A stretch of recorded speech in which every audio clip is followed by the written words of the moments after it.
I wanted to check this out. I don't think it's that important. Nobody wants to know this. Nobody wants to know this, but me, I am heavily for like immigration visa changing. I'm heavily for it. I constantly, you can go back to my older footage where I was talking like the F1 visa, student visa, everything should have a period and that's it.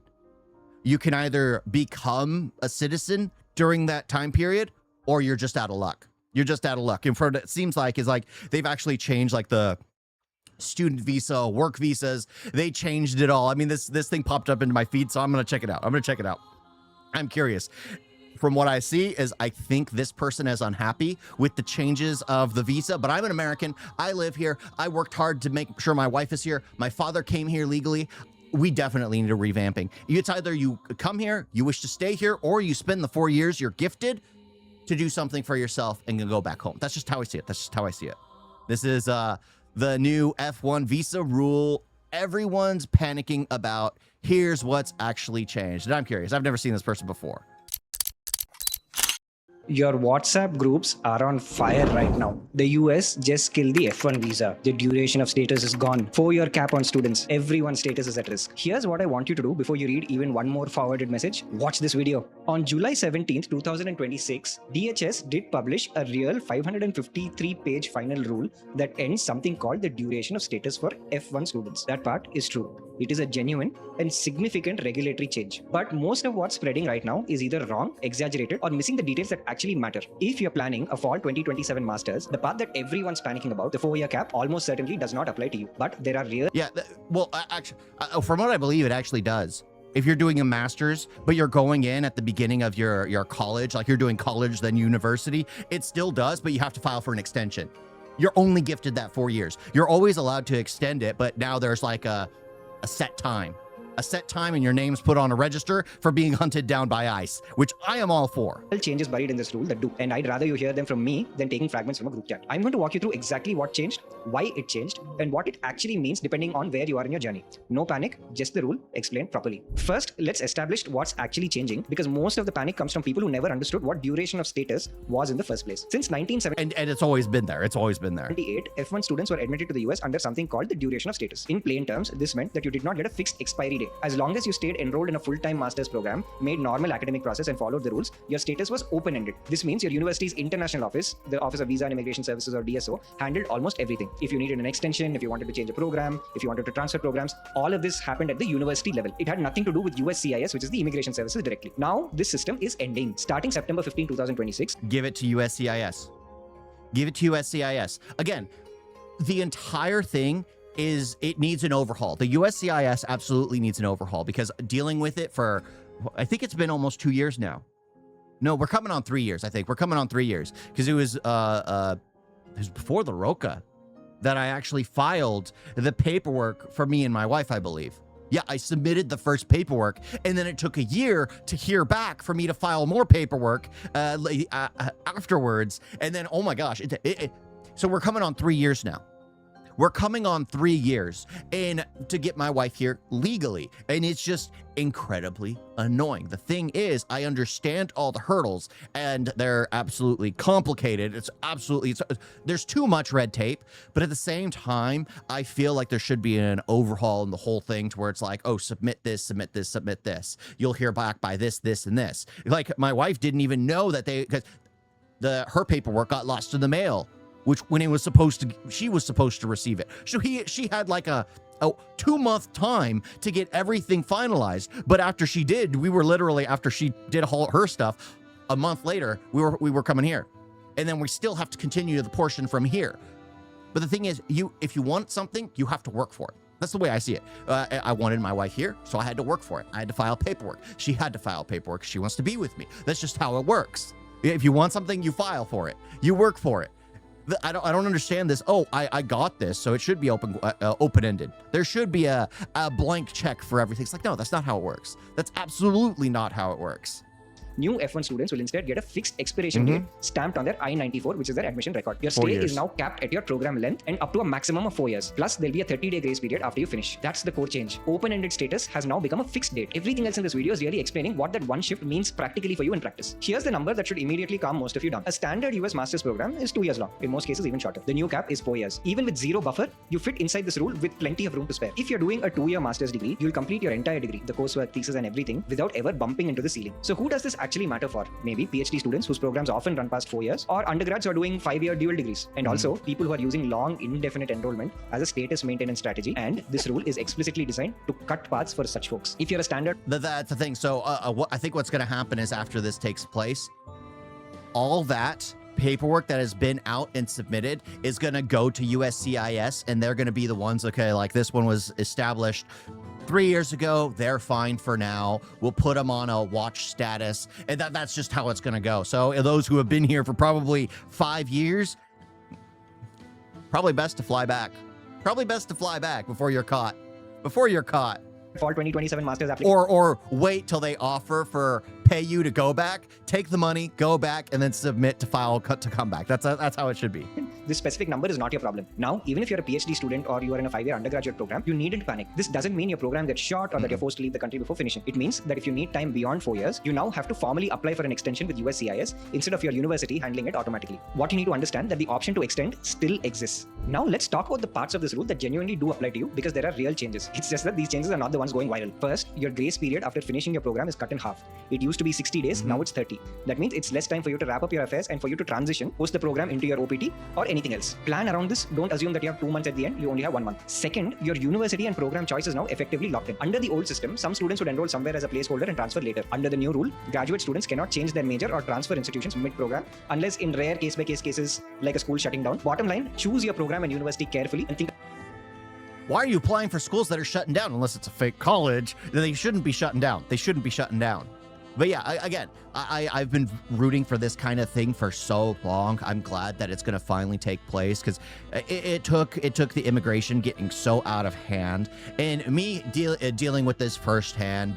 Well, being on the filing end and having to apply for this stuff, I know it's a pain. I absolutely know it's a pain. But if you want to do something, you work for it. That's just how I've always seen it. Nothing's for free. Just because you feel like you're entitled to travel somewhere doesn't mean you deserve to travel somewhere. You have to prove that you've earned it. Like, again, I had to pay and file the paperwork to get my Indian visa. Why should it be any different for anyone else? They should all have to do the same. But do you have to? Yeah, you still have to pay. You still have to pay.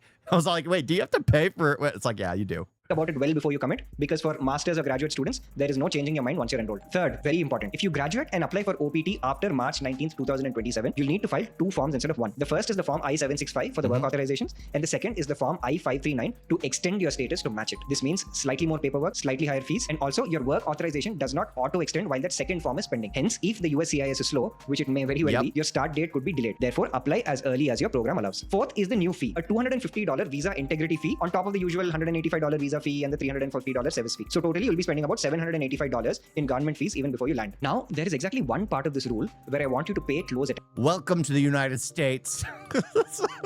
Always paying money. I mean, heck, it's insane how much we had to pay. It's insane how much we had to pay. I could just look at it and be like, because I can open up the entire USCIS account and be like, all right, there was this for here, this for here, this for here, this for here, this for here. It's crazy.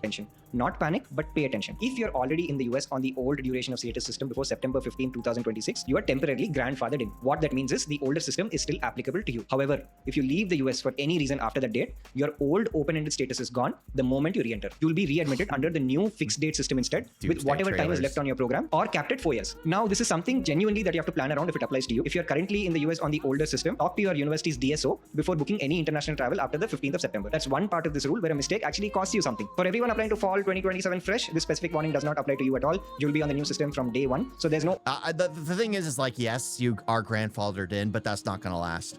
That's not going to last until they completely work out the old system, overhaul the new system, and then they'll start working in the old system into the new system. That's just how it's going to operate going forward. So everyone who's done it beforehand, they will be set in stone for a little while.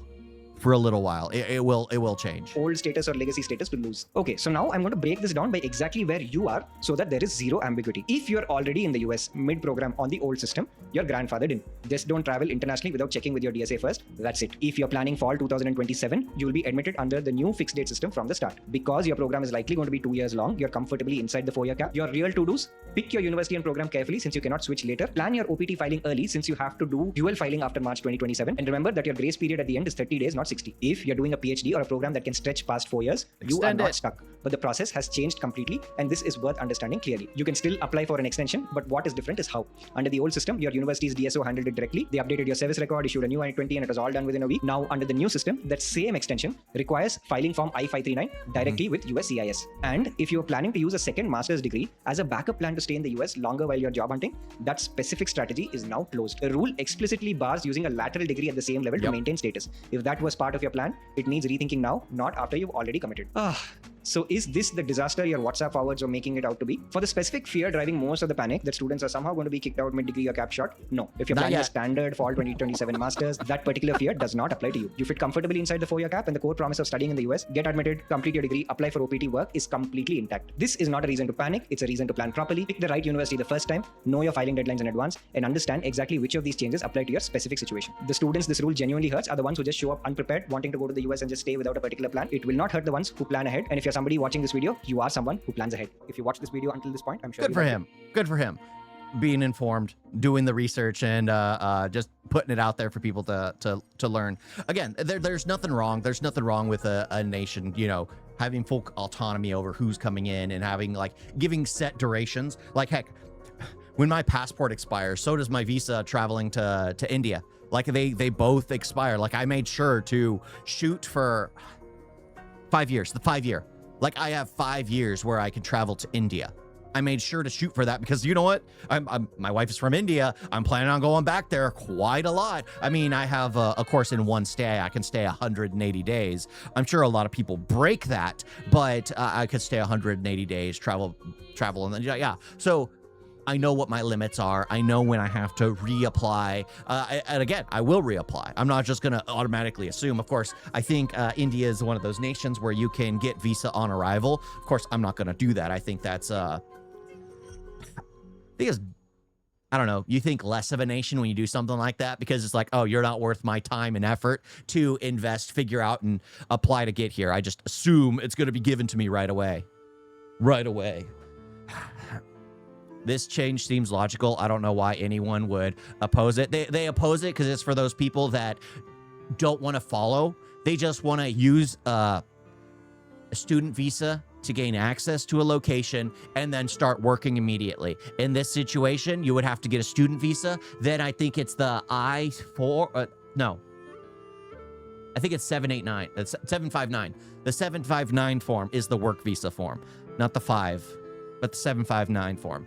Yeah, that's the work visa. You would have to literally file that almost immediately and then let them know why you need a job while you're doing schooling. Like you would have to give a valid reason. For some people, it'd be like you need finances and expenses to pay for schooling. So yeah, I mean, you would get allowed. But yeah, a lot of people will oppose it because the easy show up and then do whatever you want is now closed. Which should have never been open to begin with. Never been open to begin with.